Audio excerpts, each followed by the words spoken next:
हो ज्ञान मुरली सभी को सुनाते चलो। ऋषियों की ये पुण्य भूमि है, भारतवासी जागो। आत्मशक्ति को पहचानो, हर व्यसन बुराई त्यागो।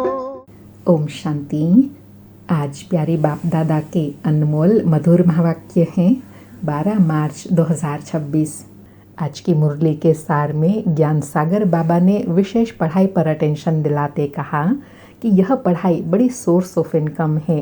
पढ़ाई से ही मनुष्य बैरिस्टर, डॉक्टर आदि बनता है, लेकिन यह पढ़ाई है मनुष्य से देवता बनने की। इसलिए बाबा कहे, ग्रंथ में गाया हुआ है, मनुष्य से देवता किए करतन लागे वार। क्योंकि स्वयं भगवान आकर पढ़ाई पढ़ाते हैं तो ज़रूर प्राप्ति भी ऊंची कराएंगे ना।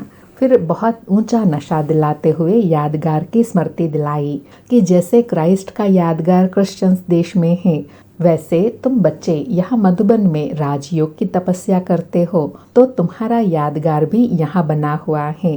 तुम बच्चों ने अभी बाप द्वारा समझा है। जब अच्छी रीति समझेंगे तब बुद्धि में बैठे, तब नशा चढ़े। फिर बाप समान बनने के लिए कहा कि जो बाप की महिमा है वह तुम बच्चों की होनी चाहिए। तुमको भी मास्टर ज्ञान सागर बनना है, प्रेम का सागर, सुख का सागर बनना है। किसी को भी दुख नहीं देना है, बहुत मीठा बनना है। बाबा कहे, तुम जो कड़वे एकदम जहर मिसल थे, सो तुम वॉइसलेस ब्राह्मण बन रहे हो। तुम अभी ईश्वर की संतान बने हो। फिर पावन बनने के लिए गुह्य एग्जाम्पल देते हुए कहा कि अभी सब बिल्कुल जड़ जड़ीभूत अवस्था को पाए हुए हैं। सड़े हुए कपड़े को सटका लगाने से फटकर चिर चिर हो जाते हैं। यहाँ भी ज्ञान के सटके लगाओ तो कोई कोई पुर्जे पुर्जे हो जाते हैं, क्योंकि आत्मा एकदम तमोप्रधान है। बाबा कहे, जैसे कोई कपड़ा ऐसा मैला है जो साफ करने में बहुत टाइम लगता है, ऐसे आत्माएं भी हैं। जितना आत्मा स्वच्छ होती जाएंगी उतना ऊंच पद पाएंगे। बाबा धोबी है ना, आकर सबके कपड़ों को साफ करते हैं। तुम भी साथ में मददगार बने हो। और लास्ट में अटेंशन दिलाया कि सिवाय ज्ञान की बातें और कोई कुछ सुनाते हैं तो समझो यह हमारा दुश्मन है, दुर्गति में ले जाते हैं। तो इसलिए कभी भी पर मत पर नहीं लगना है। सुनते हैं प्यारे बाप दादा के अनमोल मधुर महावाक्य। आज बाबा कहे, मीठे बच्चे, यह पढ़ाई सोर्स ऑफ इनकम है। इससे तुम मनुष्य से देवता बनते हो। 21 जन्मों के लिए सच्ची कमाई हो जाती है। आज मुरली से प्रश्न है, बाप जो मीठी मीठी बातें सुनाते हैं वह धारण कब होंगी? उत्तर में बाबा कहे, जब बुद्धि पर मत व मन मत का प्रभाव नहीं होगा। जो बच्चे सुनी सुनाई बातों पर चलते हैं उनकी बुद्धि में धारणा हो नहीं सकती। सिवाय ज्ञान के और कुछ भी कोई सुनाता है तो वह जैसे दुश्मन है। झूठी बातें सुनाने वाले बहुत हैं। इसलिए hear no evil, see no evil. मनुष्य से देवता बनने के लिए एक बाप की श्रीमत पर ही चलना है। आज मुरली में गीत बजा, हमारे तीर्थ न्यारे हैं, हम इस धरती के तारे हैं। ओम शांति। इस गीत में जैसे कि अपनी महिमा करते हैं। बाबा कहे, यह जब गीत गाते हैं तो उसमें जैसे अपनी महिमा करते हैं। क्या महिमा हुई कि हमारे तीर्थ न्यारे हैं और हम कौन हैं? इस धरती के तारे हैं। तो बाबा कहे, अपनी महिमा वास्तव में नहीं की जाती है। यह तो समझने की बात है। जो भारतवासी बहुत समझदार थे अभी बेसमझ बने हैं। अब प्रश्न उठता है, समझदार कौन थे? यह कहाँ भी लिखा हुआ नहीं है। तुम हो गुप्त। कितनी वंडरफुल बातें हैं। एक तो बाप कहते हैं, मेरे द्वारा ही तुम बच्चे मुझे जान सकते हो। फिर मेरे द्वारा सब कुछ जान जाते हैं। बाबा कहे, मेरे द्वारा तुम मुझे जानते हो, फिर मुझे जानने से तुम सब कुछ जान जाते हो। क्या जानते हैं? सृष्टि के आदि मध्य अंत का जो खेल है उनको समझ जाते हो और कोई भी नहीं जानते। और एक मुख्य भूल की है, जो निराकार परमपिता परमात्मा शिव के बदले श्री कृष्ण का नाम डाल दिया है। पहला नंबर शास्त्र जिनको श्रीमद् भगवत गीता कहते वही रॉन्ग हो गया है। इसलिए पहले पहले तो सिद्ध करना है कि भगवान एक है। फिर पूछना है, गीता का भगवान कौन? बाबा कहे भारत का आदि सनातन देवी देवता धर्म है। अगर नया धर्म कहे तो ब्राह्मण धर्म ही कहेंगे। पहले चोटी है ब्राह्मण, फिर देवताएं। ऊंचते ऊंच ब्राह्मण धर्म है। इसलिए बाबा हमेशा कहते हैं ना, ब्राह्मणों की निशानी कौन सी दिखाते हैं? चोटी।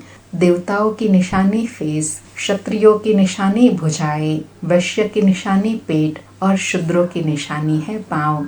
तो बाबा कहे जैसी अवस्था है वैसा स्थान दिया हुआ है। बाबा कहे जो ब्राह्मण ब्रह्मा द्वारा परम पिता परमात्मा रचते हैं वही ब्राह्मण फिर देवता बनते हैं। मुख्य बात है भगवान सबका बाप है, नई दुनिया का रचयिता है। जरूर नई दुनिया ही रचेंगे ना। नई दुनिया में नया भारत होता है। जन्म भी भारत में लिया है। भारत को ही स्वर्ग बना रहे हैं ब्रह्मा द्वारा। तुमको अपना बनाकर फिर पढ़ाते हैं मनुष्य से देवता बनाने। पहले तुम शूद्र वर्ण के थे, फिर आए ब्राह्मण वर्ण में, फिर देवी वर्ण में। बाबा कहे ऐसे तुम वर्णों में चक्र लगाते हो, पीछे वृद्धि होती रहती है। एक धर्म से अनेक धर्म हो जाते हैं। टाल टालियां भी सब धर्मों की बन जाती हैं। हर एक धर्म से निकलती है।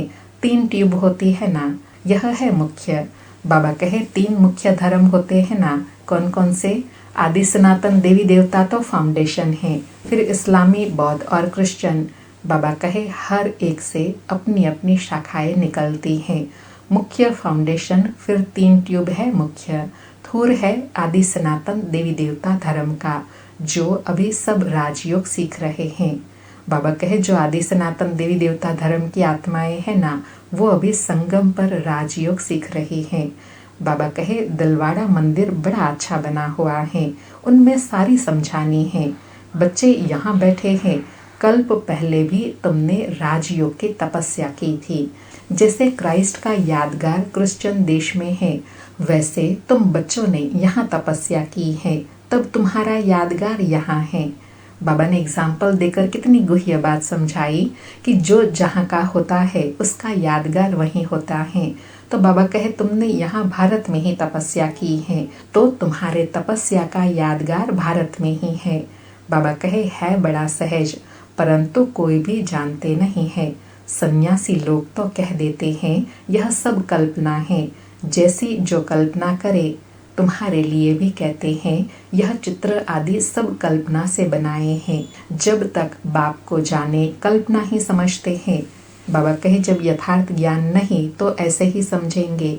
नॉलेजफुल तो एक बाप है ना, तो मुख्य है बाप का परिचय देना। वह बाप स्वर्ग का वर्षा देते हैं। कल्प पहले भी दिया था, फिर 84 जन्म लेने पड़े। भारतवासियों के ही 84 जन्म होते हैं। फिर संगम पर बाप आकर राजधानी की स्थापना करते हैं। तुम बच्चों ने बाप द्वारा समझा है। जब अच्छी रीति समझे, बुद्धि में बैठे, तब खुशी भी रहे। बाबा कहे खुशी में कब रहेंगे? जब बाबा को पहचाने, ज्ञान को अच्छी रीति समझे, फिर धारणा करे, वह बुद्धि में बैठेगा, तब खुशी होंगी। बाबा कहे यह पढ़ाई बड़ी सोर्स ऑफ इनकम है।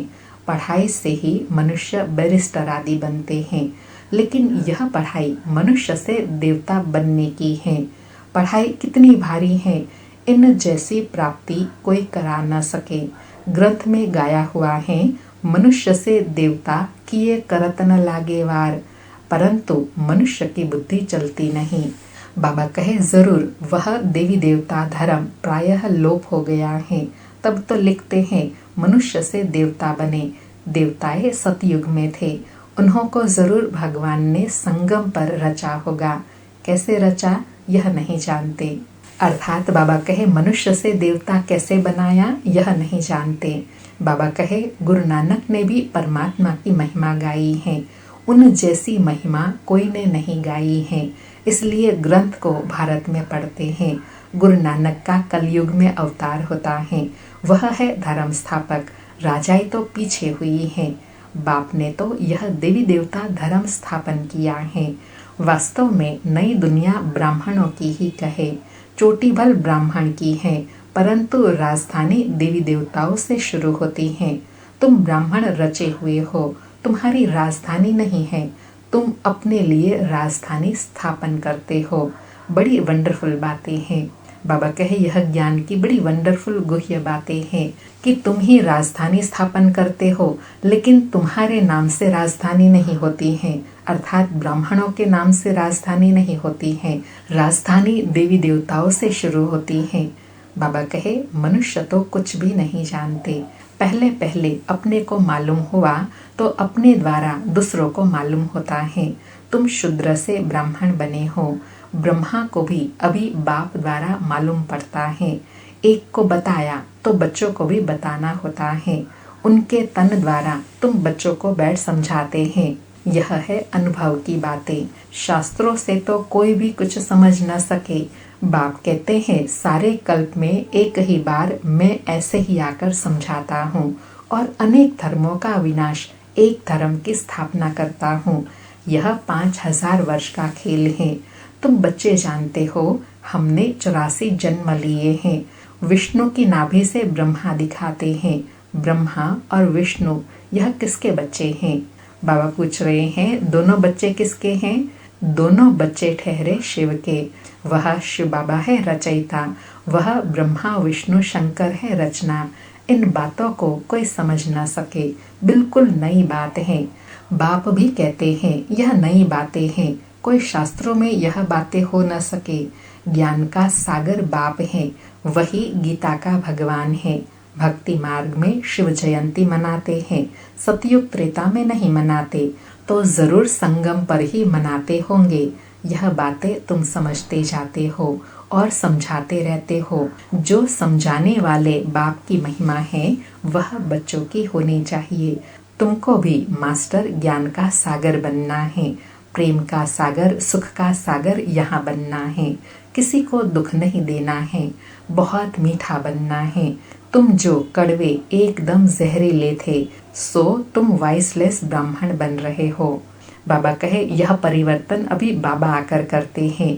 ईश्वरीय संतान बन रहे हो। विश्व से वॉइसलेस देवता बन रहे, विश्व विकारी से वॉइसलेस निर्विकारी देवता बन रहे हो।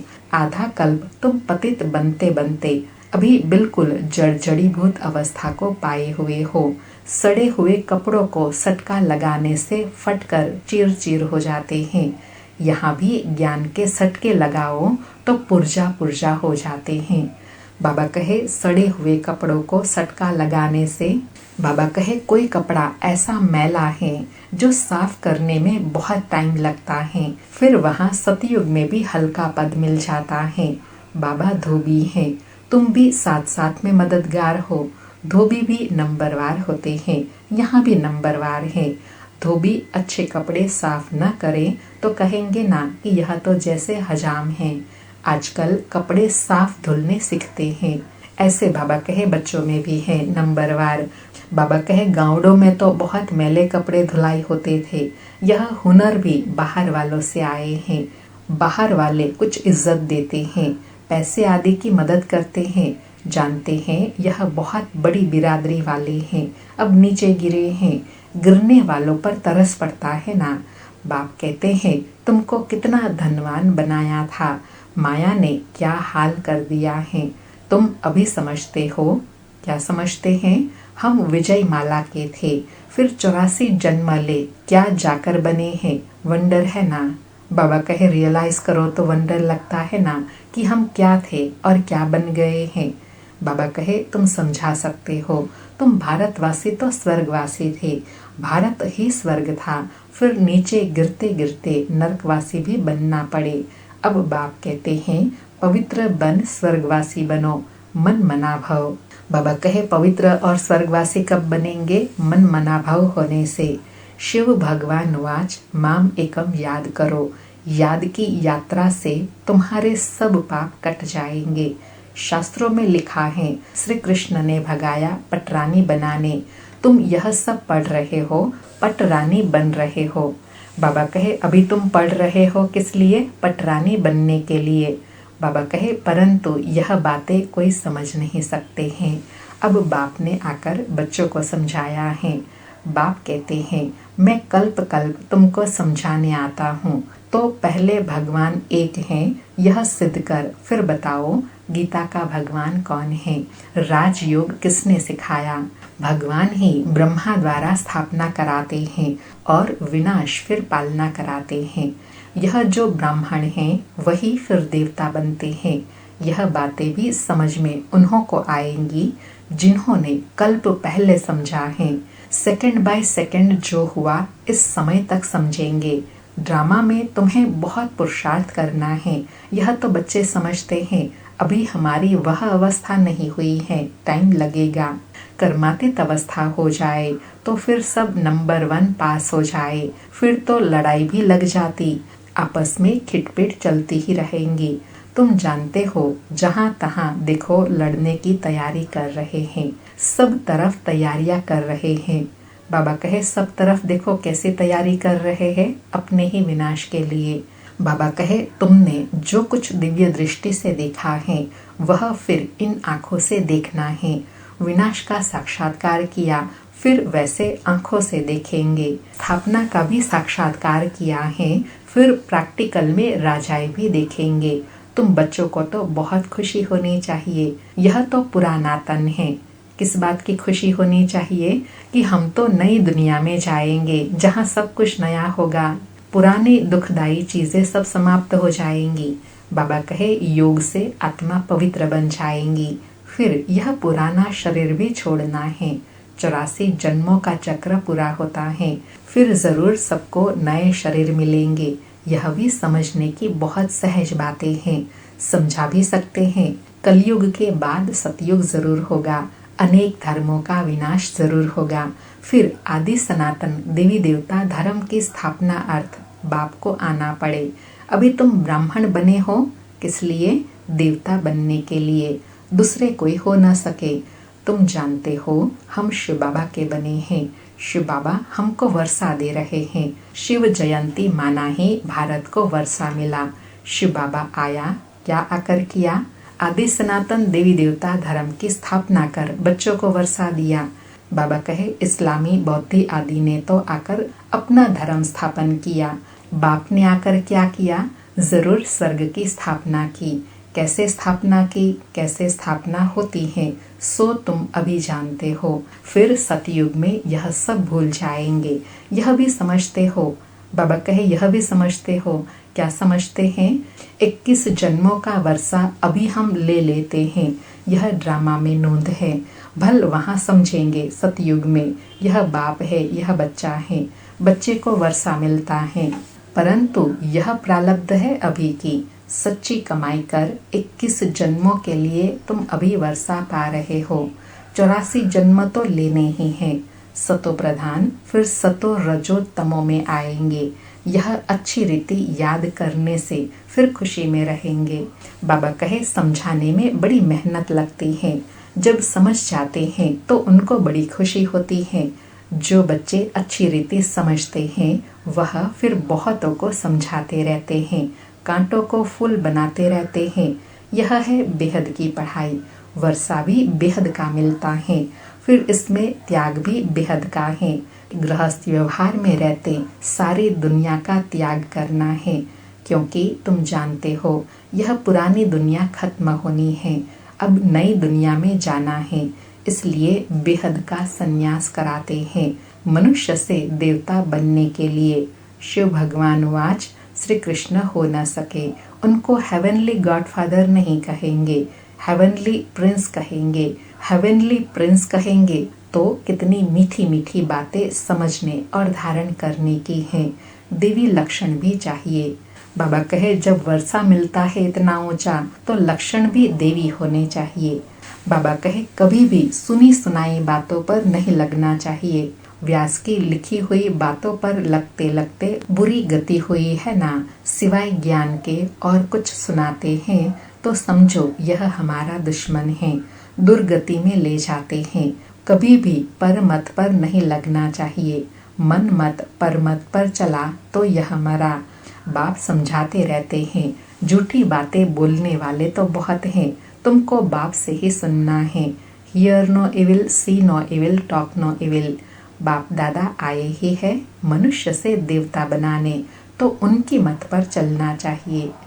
अच्छा, मीठे मीठे सिकिलधे बच्चों प्रति माता पिता बाप दादा का याद प्यार और गुड मॉर्निंग। रूहानी बाप की रूहानी बच्चों को नमस्ते। हम रूहानी बच्चों की रूहानी माता पिता बाप दादा को याद प्यार गुड मॉर्निंग और नमस्ते नमस्ते। सारी मुरली से धारणा के लिए सार हैं। पहला पॉइंट, यहाँ बाप समान सुख का सागर प्रेम का सागर बनना है, सर्व गुण धारण करने हैं, किसी को भी दुख नहीं देना है। दूसरा पॉइंट, सुनी सुनाई बातों पर कभी विश्वास नहीं करना है, पर मत पर नहीं चलना है। Hear no evil, see no evil, talk no evil. आज प्यारे बाबा का वरदान है, मैं पन के बोझ को समाप्त कर प्रत्यक्ष फल का अनुभव करने वाले बालक सो मालिक भव। मैं पन के बोझ को समाप्त कर प्रत्यक्ष फल का अनुभव करने वाले बालक सो मालिक भव। स्पष्टीकरण है, जब किसी भी प्रकार का मैंपन आता है तो बोझ सिर पर आ जाता है, लेकिन जब बाप ऑफर कर रहे हैं, क्या कर रहे हैं ऑफर, कि सब बोझ मुझे दे दो, आप सिर्फ नाचो उड़ो। फिर यह क्वेश्चन क्यों कि सर्विस कैसे होंगी, भाषण कैसे करेंगे, आप सिर्फ निमित्त समझकर कनेक्शन पावर हाउस से जोड़कर बैठ जाओ। दिल शिकस्त नहीं बनो, तो बाप दादा सब कुछ स्वतः करा देंगे। बालक सो मालिक समझकर श्रेष्ठ स्टेज पर स्थित हो तो प्रत्यक्ष फल की अनुभूति करते रहेंगे। बाबा कहे प्रत्यक्ष फल की अनुभूति करनी है ना, तो सब बोझ बाबा को दे दो। और बाबा हमेशा कहते हैं, सब बोझ मुझे दे दो और तुम बच्चे नाचते गाओ उड़ते रहो। उसके लिए बाबा कहे सिर्फ तुमको अपना कनेक्शन पावर हाउस से जोड़कर रखना है। आज का स्लोगन है, ज्ञान के साथ साथ गुणदान करो तो सफलता मिलती रहेगी। आज 12 तारीख के अव्यक्त इशारे हैं, निश्चय के फाउंडेशन को मजबूत कर सदा निर्भय और निश्चिंत रहो। बाबा कहे कैसी भी कड़ी परिस्थिति हो, लेकिन खेल समझने से कड़ी समस्या भी हल्की हो जाती है। कई बच्चों में हिम्मत है, इसलिए कोई भी बात होती है तो कहते हैं हाँ करेंगे सोचेंगे। हिम्मत तो है लेकिन फेथ नहीं है। फेथफुल के बोल ऐसे नहीं होते। फेथफुल का अर्थ ही है मन वचन कर्म, हर बात में निश्चय बुद्धि। उनके मुख से कभी हिम्मतहीन बनाने वाले शब्द नहीं निकल सकते। बाबा ने निश्चय बुद्धि की डेफिनेशन बताई कि वह मन वचन कर्म में हर बात में निश्चय बुद्धि होंगे। कभी भी उनके मुख से हिम्मतहीन के बोल नहीं निकलेंगे, क्या करे कैसे करे नहीं। अच्छा, ओम शांति। शुक्रिया बाबा, शुक्रिया।